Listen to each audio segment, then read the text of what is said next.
দীর্ঘ প্রতীক্ষার পর এবারের সরকারি প্রাথমিক বিদ্যালয়ের প্রধান শিক্ষকরা দশম গ্রেডে বেতন এবং দ্বিতীয় শ্রেণীর কর্মকর্তার মর্যাদা পেতে যাচ্ছেন।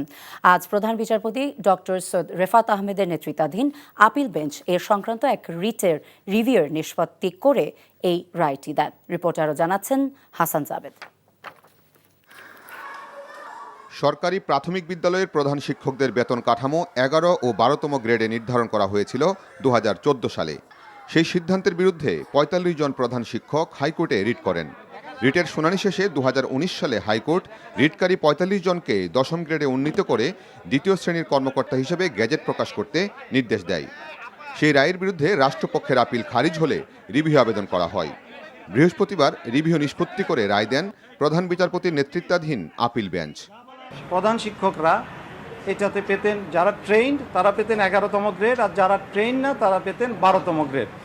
ইভেন এখন বিসিএস থেকে যারা ক্যাডারের জন্য সিলেক্টেড হয়ে পদ স্বল্পতার কারণে না ঢুকে নন ক্যাডারে যাচ্ছে প্রধান শিক্ষক হিসাবে, তারাও ১২তম গ্রেডে। এটা একটা সীমাহীন অন্যায় ছিল। এটা আর্টিকেল 29 এবং 31-এর ভায়োলেশন ছিল। দশম গ্রেডে বেতন এবং দ্বিতীয় শ্রেণীর কর্মকর্তার মর্যাদা পাওয়ায় সন্তোষ প্রকাশ করেন রিটকারী প্রধান শিক্ষকরা। দীর্ঘ ১১ বছর যাবৎ আমরা বঞ্চিত ছিলাম।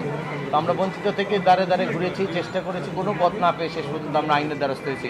এই দিনটির জন্য আমরা দীর্ঘ ১১ বছর অপেক্ষা করেছি। মর্যাদার লড়াই আমরা এতকাল লড়াই করেছি। মহান আল্লাহর নিকট অশেষ কৃতজ্ঞতা। আপিল বিভাগের রায়ের মাধ্যমে দীর্ঘদিনের প্রতীক্ষার অবসান হলো এবং সামাজিক মর্যাদা বৃদ্ধি পেল প্রাথমিক বিদ্যালয়ের প্রধান শিক্ষকদের।